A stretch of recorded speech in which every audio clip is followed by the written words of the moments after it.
It-tlieta wara nofsinhar l-eks Prim Ministru Joseph Muscat ċed quddiem il-Kumitat Parlamentari tal-Kontijiet Pubbliċi hekk kif kompla jiġi diskuss il-kuntratt tal-Electrogas. Fi preżentazzjoni li jagħmel fil-bidu tal-laqgħa, Dr. Muscat beda billi sostna li l-kunċett li bih il-Gvern wasal għal deċiżjoni li pajjiżna jkollu power station li taħdem bil-gass kien li jorħsu l-kontijiet tad-dawl b'25% mingħajr sussidji b'mod sostenibbli u li jonqos it-tniġġis tal-arja billi tingħalaq il-power station tal-Marsa anke permezz tal-qalba miż-żejt tal-gass.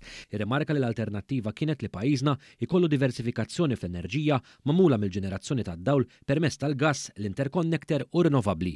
Dr. Muscat qal ukoll l-idea tal-enerġija bil-gass kienet bdiet tissemma fl-2005 bħala parti mill-pjan tal-Elena Malta fi żmien Gvern Nazzjonalista. Madankollu rimarka li kien hemm kontradizzjoni bejn din l-idea u t-tender tal-BWSC li ħareġ ftit wara u li kien jindika l-użu taż-żejt. Dwar il-bżonn ta' power station ġdida, Dr. Muscat kwota wkoll rapport tal-Awditur Ġenerali li fih ġiet ikkonfermata l-importanza ta' dan. Dr. Muscat iċċara wkoll il-kritika dwar il-ftehim minn qabel mal-Electrogas dwar dan il-proġett u qal li lura fl-2011 bdew jitqajmu dubji kbar kontra dan il-proġett. Fost l-oħrajn semma non-binding MOU li ġie diskuss ma' investitur partikolari wara li deputat tal-Partit Nazzjonalista issuġġerixxa din il-laqgħa għax taq li jara dan il-proġett jiġi implementat. Dr. Muscat kategorikament ċaħat ukoll li kien hemm diskussjonijiet mal-familji Fenek jew Apa Bologna fost l-oħrajn fuq dan il-proġett. Dwar kif il-proposta daħlet fil-manifest elettorali tal-Partit Laburista, Dr. Muscat sostna li kien hemm grupp ikkoordinat minn Louis Grech, Carmenu Vella u James Piscopo filwaqt li Konrad Mizzi ma kienx involut f'dan il-grupp.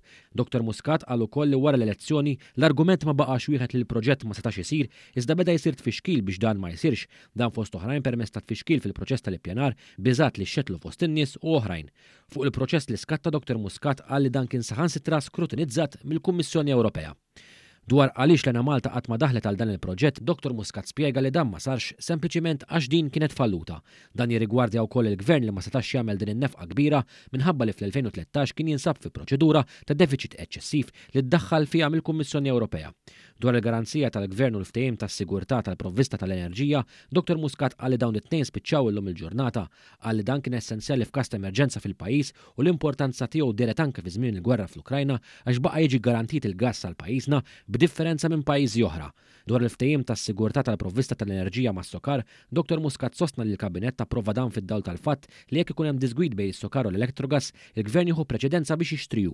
Permezz ta' dan il-ftehim mal-Electrogas u l-ftehimiet oħra li semmew, Dr. Muscat sostna li fuq 5 snin meta kkumparat mal-enerġija mill-interconnector biss, il-poplu kien ikollu jħallas 125 miljun euro aktar kull 5 snin. Intant Dr. Muscat wieġeb ukoll il-mistoqsijiet tal-Kumitat fosthom dwar l-importanza li kien hemm biex dan il-proġett jiġi implementat malajr. Dr. Muscat irrimarka li l-fiduċja ekonomika tal-pajjiż kienet tiddependi fuq dan il-proġett u fuq li jiġi implementat fi żmien stipulat, dan fil-waqt li sostna li kieku fallit l-Elena Malta, il-banek ta' pajjiżna kienu jaffaċċjaw problemi kbar.